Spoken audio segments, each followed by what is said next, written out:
बिस्मिल्लाहिर्रहमानिर्रहीम, अस्सलाम वालेकुम। आप फैज़ान रिजवी व्लॉग्स देख रहे हैं। आज जुमा 28 जून है और हम बात कर रहे हैं अमेरिका के पहले सदारती मुबाहिसे की, जो कि 90 मिनट तक जारी रहा।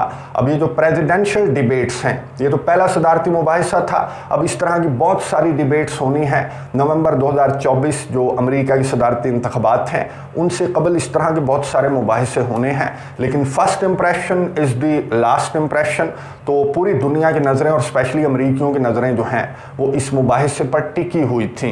जाहिर है कि इन डिबेट्स के अंदर जो भी पार्टी या जिस भी पार्टी का लीडर डोमिनेंट नज़र आएगा तो उसे मुंतखब करके अमरीकी नवंबर के इंतखाबात में उसे मुंतखब करके ओवल ऑफिस के अंदर बिठा देंगे। और पूरी दुनिया की नज़रें इस मुबाहिसे पर इसलिए थी क्योंकि ओवल ऑफिस के अंदर बैठा हुआ शख्स, आपको मालूम है कि ना सिर्फ अमरीका बल्कि पूरी दुनिया की सियासत पर, पूरी दुनिया के निज़ाम पर अमरीका किस तरह से असरअंदाज होता है और कुछ कंट्रीज़ की तो इंटरनल पॉलिटिक्स में भी अमरीका का कितना अमल दखल है वो आपको बहुत अच्छी तरह से मालूम है। तो ओवल ऑफिस के अंदर ये जो पहला मुबाहिसा है, इसने बता दिया कि ओवल ऑफिस के अंदर कौन बैठने वाला है। नवंबर 2024 के इंतखाबात में किसकी जीत होने वाली है। अमेरिका के वर्स्ट तरीन जो प्रेसिडेंट हैं अमेरिका की तारीख के, जो बाइडन, उनकी परफॉर्मेंस भी वर्स्ट तरीन रही। अब ये एनालिस्ट ये बात नहीं कर रहे, बल्कि जो बाइडन की पार्टी के ऑफिशियल्स हैं वो भी मानने को तैयार हो गए हैं कैमरे के सामने बैठ करके, जी ठीक है, मान लिया हमने कि हमारे सदर की जो परफॉर्मेंस है वो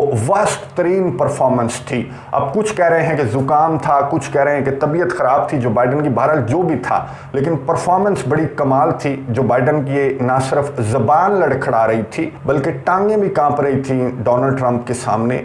एक भी जवाब जो बाइडन जो हैं वो सही अंदाज से नहीं दे सके और देने की अगर कोशिश भी की जवाब तो उनकी आवाज़ कोई नहीं निकल रही थी। अब इस परफॉर्मेंस के बाद जो डेमोक्रेट्स हैं उन्होंने इस बात पर गौर करना स्टार्ट कर दिया है कि क्यों ना अपने सदारती उम्मीदवार को तब्दील कर दिया जाए, क्योंकि अगर एक दो मज़ीद डिबेट्स के अंदर जो बाइडन उतरते हैं मैदान में और इसी तरह से उनकी आवाज़ नहीं निकलती, उनके उम्र रसीदा होने की वजह से या फिर उनकी सेहत ख़राब होने की वजह से या फिर उनकी दिमागी हालत ख़राब होने की वजह से, जो भी रीजंस हैं, बहरहाल डेमोक्रेट्स ने इस बात पर गौर करना स्टार्ट कर दिया है कि अब इस परफॉर्मेंस के बाद जो दूसरी डिबेट होनी है उससे पहले जो बाइडन को तब्दील कर दिया जाए और किसी नए सदारती उम्मीदवार को मैदान में उतारा जाए। बहरहाल ये जो पहला सदारती मुबाहिसा था, अब एनालिस्ट ये बात कर रहे हैं कि अब इट्स टू लेट नाउ, अब बहुत देर हो चुकी है डेमोक्रेट्स के लिए कि वो अपना सदारती उम्मीदवार तब्दील करेंगे। फर्स्ट इंप्रेशन जैसा गया है तो उसने वादे कर दिया कि नवंबर 2024 में डोनाल्ड ट्रंप की जो विक्ट्री है, जो कि पहले ही 70-80% कन्फर्म थी, अब वो 100% डोनाल्ड ट्रंप की जो विक्ट्री है वो कन्फर्म हो चुकी है इस सदारती मुबाहिसे के बाद। अब डोनाल्ड ट्रंप की विक्ट्री का मतलब क्या होगा अमरीकियों के लिए और पूरी दुनिया के लिए क्या मतलब होगा, स्पेशली यूरोप की, यूक्रेन की, मशरिक़ वुस्ता की और एशिया की, इंक्लूडिंग योर कंट्री पाकिस्तान की भी बात करेंगे कि इन रीजन्स और इन कंट्रीज़ की जो पॉलिटिक्स है वो किस तरह से तब्दील होगी और किस तरह से तब्दील होना स्टार्ट हो गई है इस पहले मुबाहिसे के बाद। वो डिटेल्स भी आपके सामने रखूँगा। सबसे पहले मैं आपको बता दूं कि डोनाल्ड ट्रंप जब एंटर हुआ था इस मुबाहिसे के अंदर, CNN पर नशर किया गया था, 90 मिनट का मुबाहिसा था, मैंने आपको बता दिया। अब जब डोनाल्ड ट्रंप एंटर हुआ तो जो बाइडन की शक्ल वहीं पर देखने वाली थी, जो बाइडन के तोते उड़ गए थे और वहीं से पता लग गया था कि जो बाइडन जो है उसकी आवाज़ कोई नहीं निकलनी। और डोनाल्ड ट्रंप ने स्टार्ट किस तरह से किया ये सुनिए, उसके बाद बात करते हैं। His presidency, he's without question the worst president, the worst presidency in the history of our country. We shouldn't be having a debate about it. There's nothing to debate. गुफ्तगू आपने सुनी डोनाल्ड ट्रंप, रिपब्लिकन सदारती उम्मीदवार Donald Trump ने जिस तरह से आगाज़ किया इस बहस का, और डोनाल्ड ट्रंप ने कहा कि पूरी दुनिया को पता है कि ये अमेरिका की तारीख का वर्स्ट तरीन प्रेसिडेंट है, तो इस बहस का तो कोई मकसद ही नहीं बनता, तो ये बहस तो होनी नहीं चाहिए थी। लेकिन मैं इसलिए आया इस डिबेट में हिस्सा लेने के लिए क्योंकि अगर इसकी परफॉर्मेंस इसी तरह रही तो फिर हमारा मुल्क जो है वो बहुत जल्दी तबाह हो जाएगा और पूरी दुनिया जंग अजीम की जानिब चली जाएगी। इसलिए मैं इस डिबेट के अंदर आया हूँ। अब यहीं से जो है वो डोनाल्ड ट्रंप ने बाजी ले गया, डोनाल्ड ट्रंप, और जो बाइडन की आवाज़ कोई नहीं निकली। जो भी सवालात किए गए पैनल की जानिब से, तो जो बाइडन जिस तरह के जवाबात दे रहे थे, तो डोनाल्ड ट्रंप ने भी कह दिया कि क्या बात कर रहा है, इसे खुद नहीं समझ आ रहा, आपको या मुझे क्या समझ आएगा। ये सुनिए, उसके बाद बात करते हैं। The total initiative relative to what we're going to do with more border patrol and more asylum officers. President Trump? I really don't know what he said at the end of that sentence. I don't think he knows what he said either. Look, we had the safest border in the history of our country. The border, all he had to do was leave it. All he had to do was leave it. गुफ्तगू आपने सुनी America के सदर जो Biden की, सुन तो ली होगी लेकिन समझ कोई नहीं आई होगी। समझ तो किसी को भी नहीं आई, डोनाल्ड ट्रंप को भी समझ नहीं आई, पैनल को भी समझ नहीं आई, और हो सकता है कि जो बाइडन को खुद भी समझ ना आई हो कि वो क्या बात कर रहे थे, क्योंकि उम्र रसीदा तरीन सदर हैं और अमरीकी तारीख के वर्स्ट तरीन सदर हैं।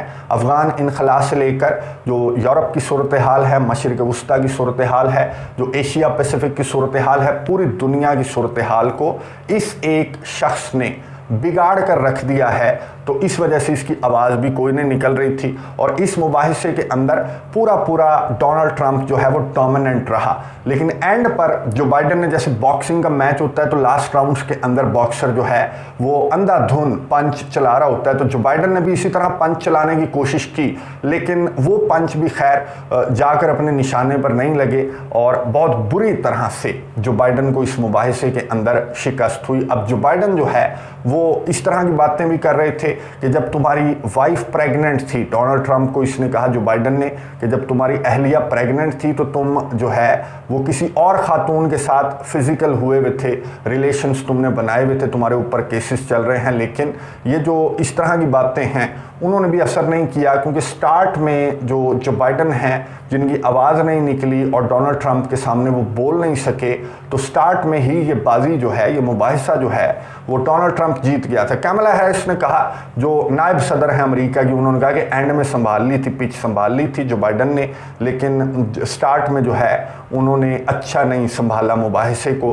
लेकिन जो ज़्यादातर डेमोक्रेट्स के ऑफिशियल्स हैं इन्हीं की पार्टी के, अमेरिका के सदर जो बाइडन की पार्टी के, किसी ने कहा ज़ुकाम हो गया था, किसी ने कहा तबीयत ख़राब थी, और किसी ने एडमिट किया कैमरे के ऊपर बैठकर, क्योंकि जब CNN के ऊपर यह मुबाहिसा चल रहा था तो वहाँ पर पैनल डिस्कशन भी चल रही थी, डेमोक्रेट्स भी थे, रिपब्लिकन्स भी थे। जैसे आपने देखा होगा क्रिकेट मैच के दौरान जो है वो पाकिस्तानी और इंडियन प्लेयर्स को भी बिठा देते हैं, तो फिर उनसे लाइव जो है वो सवालात भी करते रहते हैं। तो इसी तरह ये इन दोनों पार्टियों के जो ऑफिशियल्स हैं वो भी बैठे हुए, तो जाहिर है कि जब सवाल किया गया तो कुछ ऑफिशियल्स ने एडमिट किया कि हाँ जी, परफॉर्मेंस जो है वो बहुत ख़राब गई है जो बाइडन की, और इस परफॉर्मेंस का असर होगा अमेरिका के आने वाले सदारती इंतखाबात पर। और यही वजह है कि जो डेमोक्रेट्स हैं वो अपने सदारती उम्मीदवार को, यानी कि जो बाइडन को तब्दील करने पर गौर कर रहे हैं। एक ऑफिशियल ने तो ये भी कहा कि हमने ये जो डिबेट है, अब इंतखाबात नवंबर में है, डिबेट हो रही है जून में, अभी जुलाई भी स्टार्ट नहीं हुआ, तो हमने ये डिबेट इतनी अर्ली इसलिए रखी थी ताकि हम देख लें कि कितनी तड़ है जो बाइडन के अंदर, कितनी इनकी सेहत बरकरार है।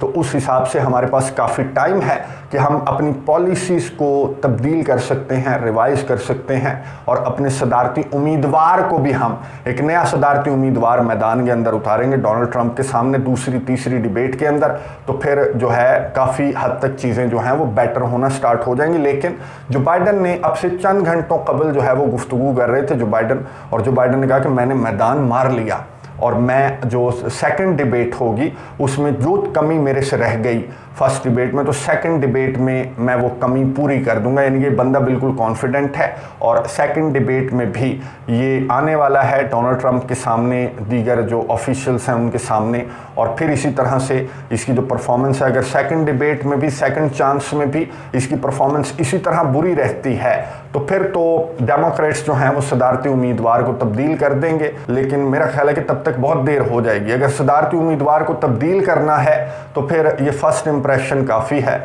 और इसके बाद सदारती उम्मीदवार को तब्दील करके कोशिश करनी चाहिए डेमोक्रेट्स को कि शायद चीज़ें मुकम्मल तौर पर इनके हाथ से ना निकलें।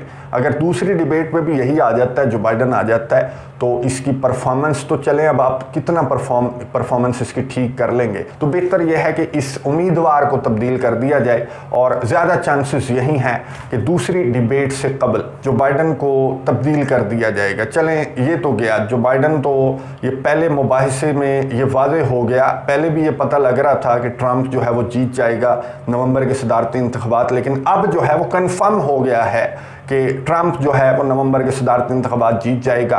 अब ये जितनी मर्जी कोशिश कर लें डेमोक्रेट्स, चाहे उम्मीदवार तब्दील कर दें, जो भी कर दें, मैंने आपको बताया कि पहला इंप्रेशन जो है वो बुरी तरह से बुरा पड़ा है अमरीकियों पर और पूरी दुनिया पर।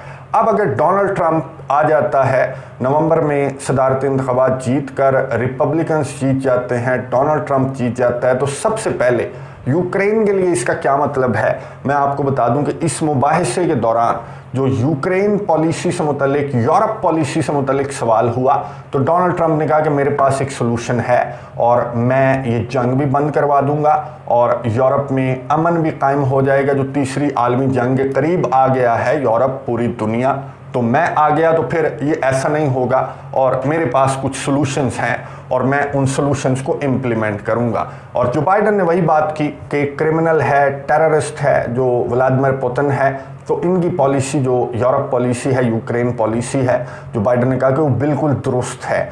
अब ये जो मुबाहिसा था, इसके बाद यूक्रेन के सदर व्लादिमीर ज़ेलेंस्की की मैं आपको टोन दिखाऊंगा, सुनवाऊंगा कि उन्होंने किस तरह की बहकी बातें जो हैं वो यूक्रेन के सदर व्लादिमीर ज़ेलेंस्की कर रहे थे। बहरहाल यूक्रेन के सदर व्लादिमीर ज़ेलेंस्की, जब ये मुबाहिसा यहाँ पर चल रहा था, तो यूक्रेन के सदर व्लादिमीर ज़ेलेंस्की जो हैं वो ब्रसल्स के अंदर मौजूद थे।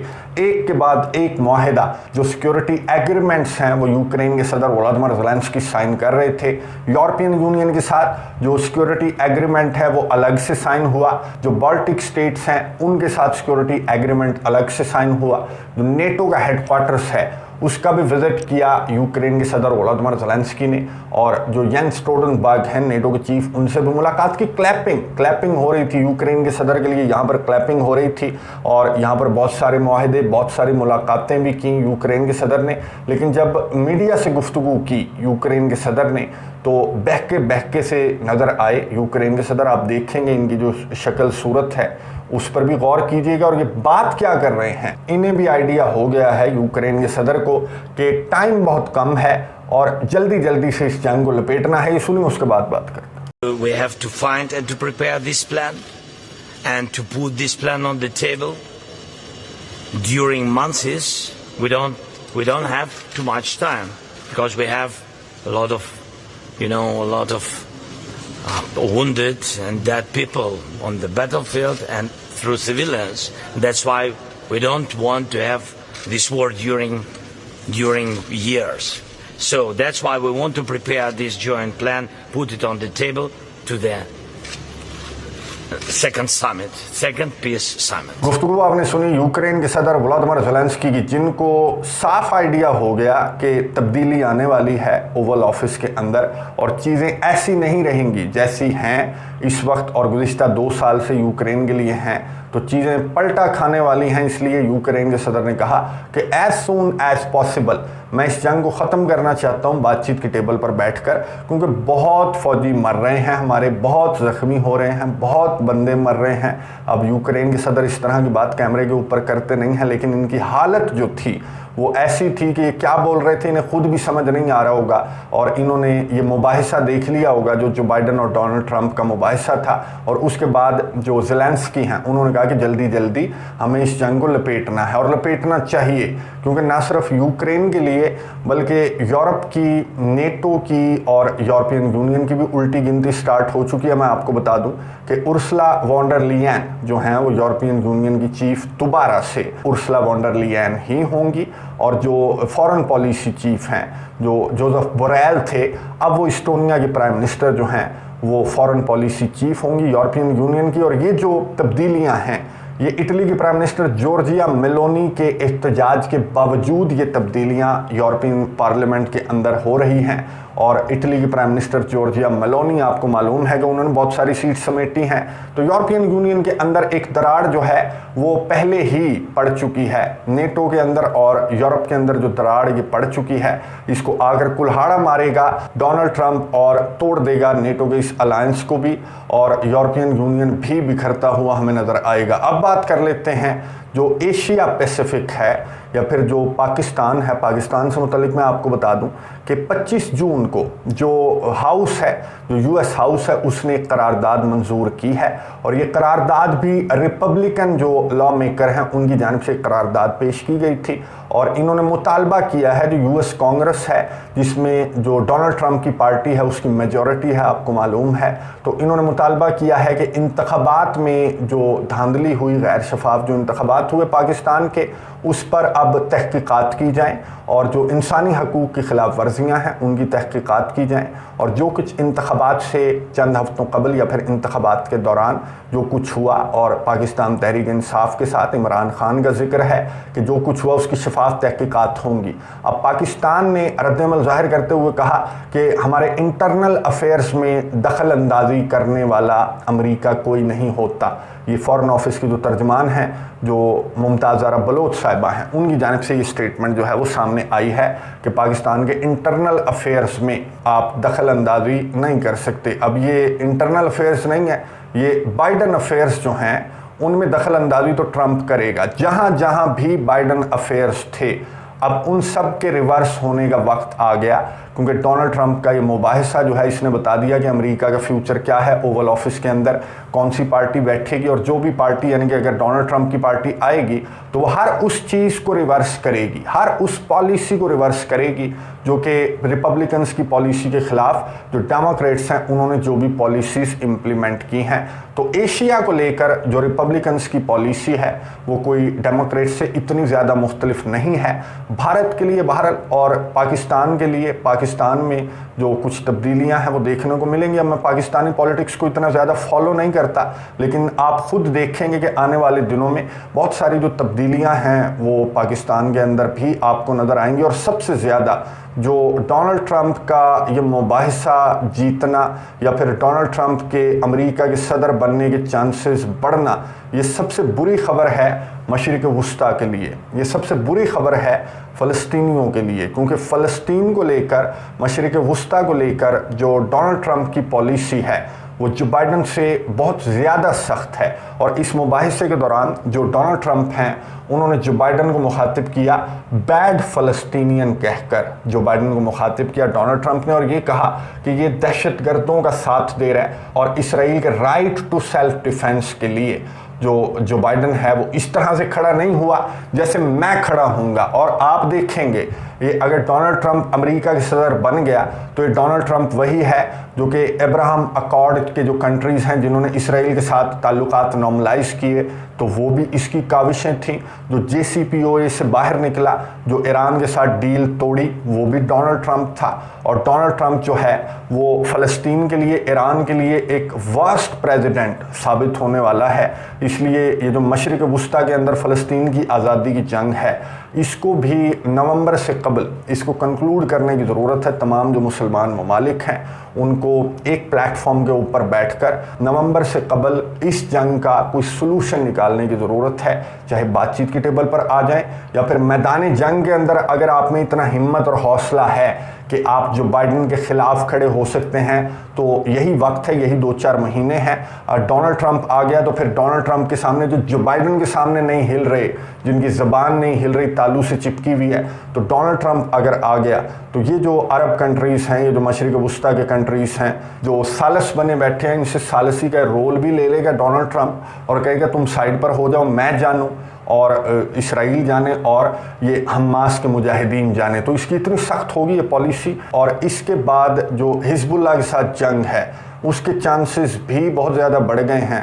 और जो नेतन्याहू है इसराइल का वज़ीर आज़म, वो अब कोशिश करेगा कि इस जंग को मज़ीद लटकाए, इतना लटकाए कि नवंबर के इंतखाबात भी हो जाएं और डोनाल्ड ट्रंप जो है वो ओवल ऑफिस के अंदर भी आ जाए। तो इसके बारे के फैसले होंगे ओवल ऑफिस से भी और कांग्रेस जहां पर रिपब्लिकन्स की मेजॉरिटी है वहां से भी इसके बारे के फैसले होंगे। तो ये इस जंग को लटकाने की कोशिश करेगा, फैलाने की कोशिश करेगा नेतन्याहू, ताकि इसके बारे के फैसले हों और इसकी मर्जी का असलहा गोला बारूद जो है वो इसको मिले डोनाल्ड ट्रंप के आने के बाद। डिटेल के साथ नेक्स्ट वीडियो के अंदर बात करेंगे फ़लस्तीन की आज़ादी की जंग पर।